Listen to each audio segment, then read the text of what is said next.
They will remove it. The moment you get so comfortable, those people clapping for you say, what's doing this one?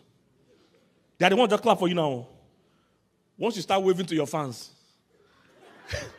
they are the ones that say, what's wrong with you? They will remove the thing they are using to support you. You can't rest on it. One of my very close friends, when I was very, very young, I was a young pastor then, we had a serious argument. And you know what he said? He said, I won't call you pastor again. He wasn't a member of my church. I was a young pastor. Why did he say, I won't call you pastor again? If I was the kind of person that mattered to, you know I'll be feeling sad. Unfortunately for him, when I go to places where people don't know me as pastor, I don't introduce myself as a pastor. I say, my name is Kingsley. You must get to the stage where you value who God made you than who men made you. It's men that made you a doctor. They can take your license. It's men that made you an attorney. They can take the license. It's men that made you a bishop, a pastor, a deacon. They can take it. You can be fired. But the thing that God made you, nobody can unmake you. Hallelujah. Nobody can unmake you. So if you are not proud of your name standing by itself, something is wrong with you. If you are the kind of person that if they don't mention all your titles, you're angry. You know there are people like that. If you don't call them chief, doctor, engineer, barrister, you must call him everything. Those things are signs of low self-esteem. When your name is solid, your name can stand alone. There are people that is the medical profession that gives them importance, but there are people that they give medical profession importance. Oh, am I preaching this evening? When your name is strong, you don't have to put anything to it. It's the profession that will be dragging. That he's one of us, is a medical doctor. Because the name is strong by itself. When you hear Nelson Mandela, you don't have to add anything. You don't have to add, the name is good. Bill Gates, no title. Mark Zuckerberg. All those people that are already self-assured, if it's somebody else, chief doctor, deacon, engineer. And if you don't call all of them in the right order, have you met people like that? If you don't call it in the right order, they won't even answer. Say, you have not called me. They'll sit down. It's low self-esteem. We rationalize it. But after today, I hope you will have an eye to start seeing what I'm talking. And it should make you more patient, not more angry with people. You understand he's running from something. He's dealing with something. Is somebody getting what I'm saying? So,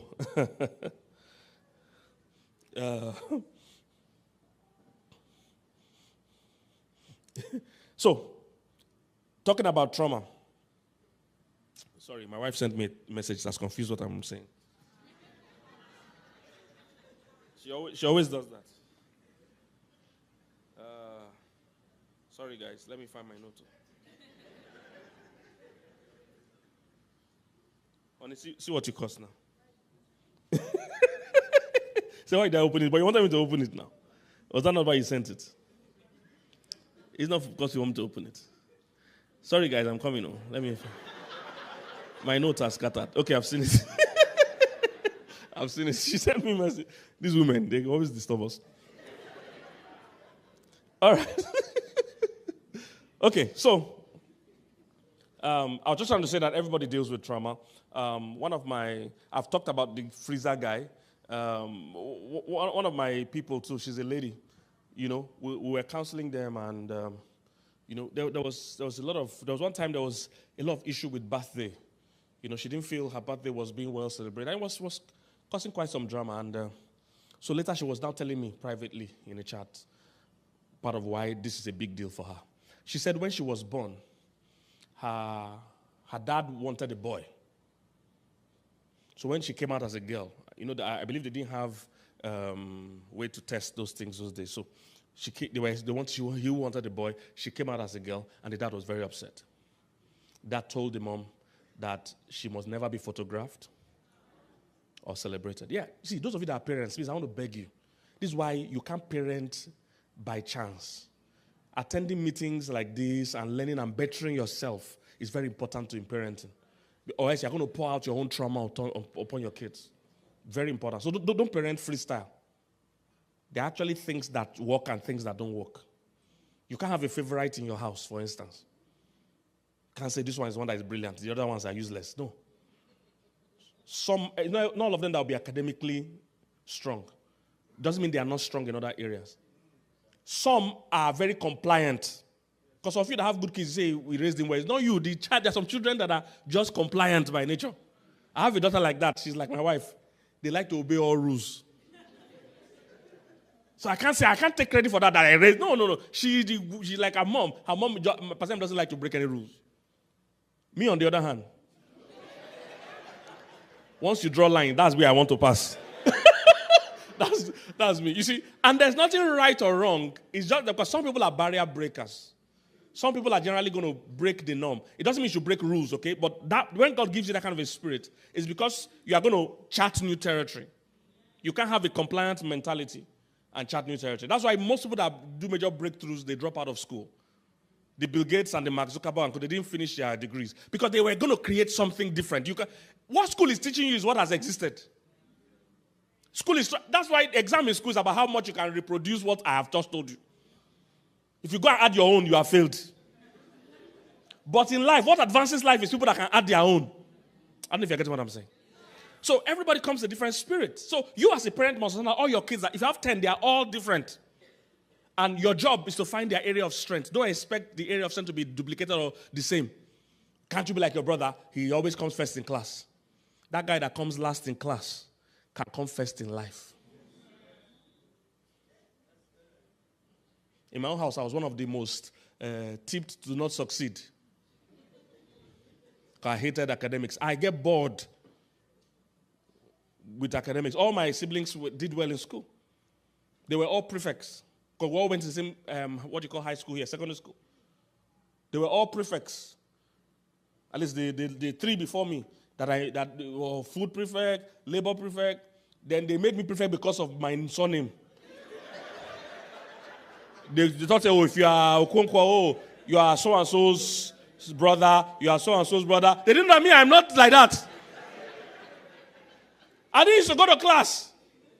So when they made me a prefect, my chemistry teacher came and said, now that they've made you a prefect, will you be coming to class? If you don't come to class, I will report you. Because the school thought that because I had this surname, I was responsible like my siblings. So I didn't go to class. I was the only prefect that used to go to class.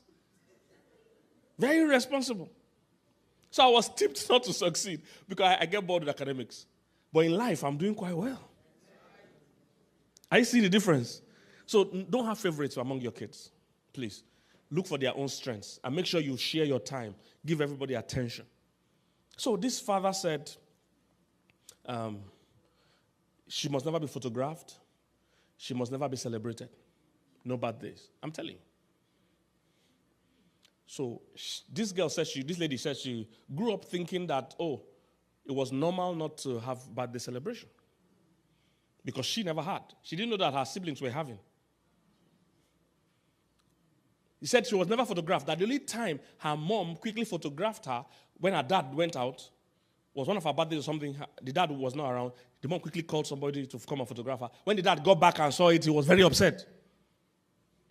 So she said when she now got married, birthday was a big deal in that house.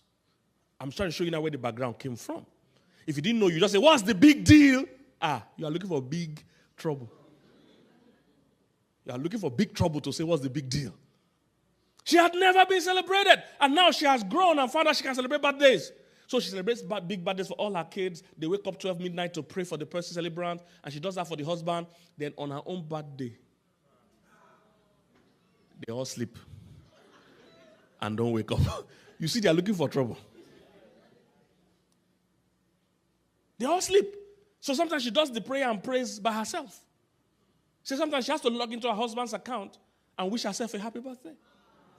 Yeah, because it's a need. That's what I'm trying to teach you today. It's a need. So you can't be sleeping. Mr. Husband, you can't be sleeping. Mr. Wife, you can't be sleeping. It's a big deal. She has been deprived of birthday celebration all her life. So that becomes a higher priority. In life, that's what sometimes determines what's important. For the very rich person, money is not as important to them as it's important to you if you don't have money. It's the poor person that thinks money is everything. Rich people have found out that money doesn't buy happiness. They have found out because they had to first have money to know. The poor person doesn't agree. Money doesn't have like, hey, I don't hear. Well, let me get money first. Are you getting what I'm saying? But the person that has arrived there, he doesn't value it that much. He will value a real relationship over money. But for a hungry person, he doesn't care relationship for what? Give me money, have rent. So she needs a birthday. So they were just not giving it the attention she needed. And it was always making her upset. It was always causing world war. What am I saying? All of us have trauma. So a few things. How we can deal with these things. A few things. Even if you are single, please be sure that what you are selecting is not based on trauma. It's not based on lack. When you say, I can never marry someone that doesn't have money, be sure. Is it your own lack you are trying to address, or is it a relationship you are looking for? What some people want is a sponsor, not a husband. And men too are like that. Some men like that too. They're looking for their mother. Their mother left early. So they're looking for a woman that can be their mom. If you have already married someone, you need to cope with whatever you have married. But I'm talking to those that are single now. Please be sure you know what you are getting into. So don't come and act shocked and act surprised. That person has something. You need to, the quicker you identify it, the better. So that you know that you are equipped. Some people, you should not marry them. They should go for therapy first. They don't need a boyfriend or a girlfriend. What they need is therapy. So don't try to be their therapy. How do we deal with it? Number one, you have to be self-aware. Please, I have a book downstairs, again, titled Heal Before You Deal. I dealt with these things there also in the book, more elaborately, of course. Heal Before You Deal. See, all the books, there are only 5 copies of each, so it's not something you say you want to leave to tomorrow, if I were you. So make sure you grab them as soon as you can. So Heal Before You Deal addresses things like this. So number one, you have to be self-aware. Be aware, what am I running from? What am I dealing with? Is there something I'm dealing with? Is there something, yesterday I became self-aware that to drive in America, I have to adjust myself. What I did very naturally. I didn't even see it was a problem. You can just jump into the road. Somebody's coming with speed. You think he's going to stop. In Nigeria, they don't stop. You watch out for yourself. The person is not obeying any rules. In Nigeria, there's no right of way. The person can drive one way. That's where I'm coming from. Just 2 days into America. There's no way I'm going to enter the road the way that guy behind me thought. He almost hit me because he is an American. He just thinks, no, I'm not coming from. We don't do like that. Just enter. No. Are you zebra? You don't enter zebra. You have stripe on your body. You can't enter zebra crossing. Self-awareness. So you become self-aware. Number 2. I'm summarizing because I have 5 minutes to go. Number 2. You must learn to forgive everyone. You must learn to forgive everyone. All right? That's why the Bible encourages us to have advanced forgiveness. That means be ready to forgive everybody no matter their offense. Trying to investigate whether it was intentional or unintentional is not important, because even at the end of the day, even when it appears intentional, it is still unintentional. Because for that person to be hurting you in the first place, it can't be normal. It can't be normal. No normal human being will act that way, especially when they have Christ in them. So they are showing an insecurity. They are showing trauma. They are just telling you that I'm dealing with something.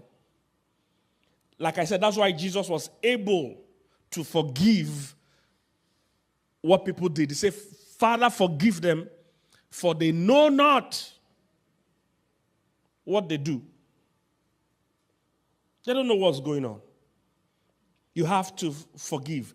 Forgiveness is not forgetting. So some people think you must forgive and forget. That's not even practicable. Are you getting what I'm saying? It's not practicable. If someone has worn high heels and stepped on your toe before, the next time one fine-looking lady with high heels coming near you, you are dressing your leg, you are pulling your leg back. Thank you for your beauty, but don't match. Because you will still remember that pain. So it's normal to remember but you don't have to allow it to have power over you. That's what forgiveness is. Forgiveness is never for the offender, it's for the offended. Forgiveness to protect the offender so that they won't be continuously suffering the pain of the offense. Because some people think, why should I forgive them? Why does God want me to forgive them? God wants you to forgive them so that he can bless you. Forgiveness is about the offended. The day you realize that, you will understand you're not doing God a favor by forgiving. You're actually doing yourself a favor by forgiving. Forgiveness is not for the other person. Don't ever forget that. It's for you. Because if as long as you're holding on to that pain, God cannot heal that pain. You need to open that pain for it to be healed. When I was in primary school, early in the morning before class starts, the boys go out to play. So we run, we race each other. So we did one of those races, and there was sand in the place, and I stepped on those very tall nails, those nails that are very long. The nail came from under, and the tip was showing from the top. And it was rusted. It has been on the ground for a long time. That thing pained. It was touching my kidney. It was touching my kidney. And I told everybody, just leave it like that. This is how I will live the rest of my life. And this is how a lot of us are living. Just because you can walk with that nail doesn't mean you will live with that nail. Doesn't mean you will live normally with that nail. What we have done is that because you can still move, you're saying, I'm okay. Don't worry about me. I'm fine. And we can all see you are not fine. It's not normal to be limping and have a rusted nail in your leg. The issue about that rusted nail is that it won't stop at that. It will start to be infected. But you say, no, but I'm still okay. I'm putting spirit and some antiseptic and some, what's the other thing they put? Antibiotics, that's what I wanted. Yes. You put I'm okay. It's just a little infection. We are treating it. Then it will continue growing. It will become tetanus. They're giving me tetanus injection. I'm okay. This is how many people are living. That's what I'm saying. When you understand that, you will not be angry with people. So now are carrying that long nail on their leg. So when you tell them, come and help me, the guy says, I'm still trying to help myself. Why are you not happy for me? How can someone that has that long nail in their leg be happy about anything? So I tell them my testimony. She was not happy for me. She's not happy about anything. It's not just for you. She's not even happy with herself. She's not happy about life. She felt that life has done her bad. That what did she do to life? She was just playing with her friends outside. And out of all the people that ran, it's only her that nail decided. And maybe if she had dreams to be an athlete in life, because of that nail, that dream is gone. How dare you go ahead with your own dream when my own dream is gone? How dare you be excited about your dream when my own dream is gone? I told everybody, leave that nail. This is how I'm going to live the rest of my life. I'll manage it. I can still attend class, but with one nail. After a while, they'll have to amputate that leg. So when you see what some people have been through, it will be unfair for you to even be angry with them. Thank God, one of my bad friends, he just came and said, okay, everybody leave it. Nobody should disturb the leg. Leave it. Everybody move back. So I thought it was for me. I said, exactly. Leave it. Everybody move back. He was talking to me without me knowing. He pulled it out. When you can still shout, the pain is not real. When is real pain? You first open your mouth. It's 30 minutes after. The audio will start. The audio will start immediately. Let me move out. My time is up. Let me move. Please, DJ, you have to give me 5 more minutes. Let me round up. So, What was I saying? Yes, forgive. So, in forgiveness, you're actually helping yourself and not the other person, okay? When you forgive them. Part of what helps you forgive them is perspective, understanding why they're doing what they're doing. Like my wife was saying yesterday, that why did you do that? I was trying to say, like, you are talking to the wrong person. I didn't do it. It's not something I did. There's no way as a Nigerian I was going to drive into that highway with people speeding on the other side. I don't know if they're going to stop. There's no way I'm going to do that. So I was telling her that she was giving the wrong reaction. Most times, we are all giving the opposite reaction we should give to people dealing with trauma. We are pushing away people we should embrace. What will heal them is embracing them. But our reaction, because we are angry, is pushing away. Most times, we are rebuking people we should be reaffirming. And be telling them, look, you are okay, you are fine, you are beautiful. But instead, we are pointing out their flaw. Do you know how to drive at all? Is that how your mates are driving? When we should be telling them, you tried, baby. I understand it's not your fault. We should be reaffirming them, but we are rebuking them. When somebody has insecurity issues, what they need is security, not for you to point out their insecurity. So what they need is you affirming them that, look, you're beautiful, you're handsome, you're important, you are needed, you are valuable. If you're in a church like this, the people that cause you trouble the most are the ones in need of love the most. But I've been a pastor for 30 years. Those are the people who want to kick out. I've prayed people away from my church. So I know what I'm saying. I know what I'm saying. But really, now that I know better, those are the people that actually need more embracing. More than the person that is even behaving well. But instead, those are the people we push away, That's our reaction. Same with your husband or wife. We are rebuking those we should reaffirm. We are pushing away those we should embrace. We are hating those we should love. And we are holding a grudge when we should let go.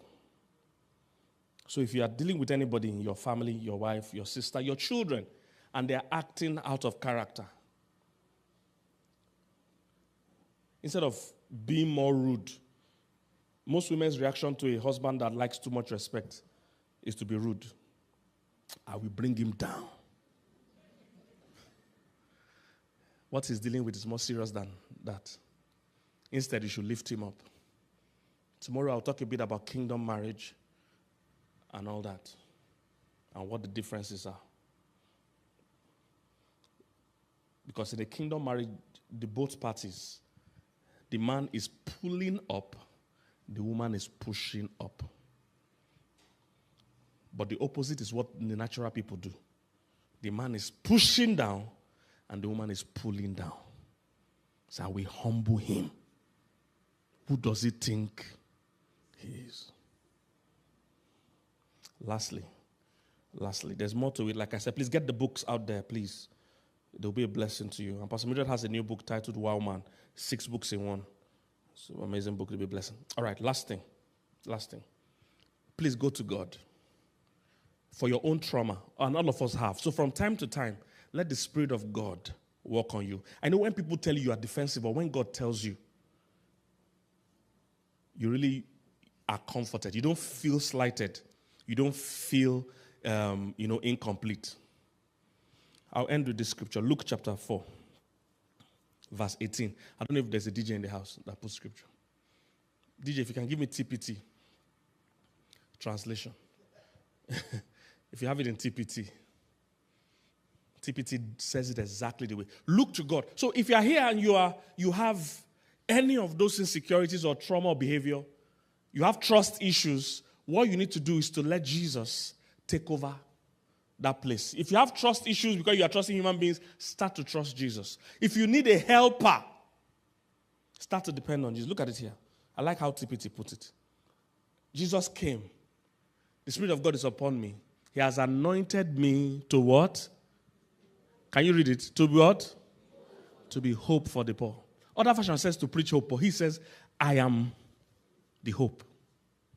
In other words, replace me with whoever hurt you. I am now your husband. No more that unfaithful, uncaring guy. I'm the one. He said, I'm hope for the poor. I am freedom Not set free. I am the freedom itself for the brokenhearted, because all of us are brokenhearted. All of us are brokenhearted. I am what? New eyes. So it's not just about you making me see. You are now my eyes. Some preach to the prisoners. You are what? Set free. In other words, use God and Christ to replace. If all your friends have betrayed you, he's an ever-present help. I mean, he's a friend that sticks closer to a brother. If you have lacked help, people didn't help you where you wanted, he is your ever-present help in time of need. So use him to replace that place where someone betrayed you or failed you. Your parents abandoned you. Let him now be your parent. Is somebody getting what I'm saying? Use him to replace. And that's how true healing will start. Have you been blessed this morning? Come on, give the Lord a big hand.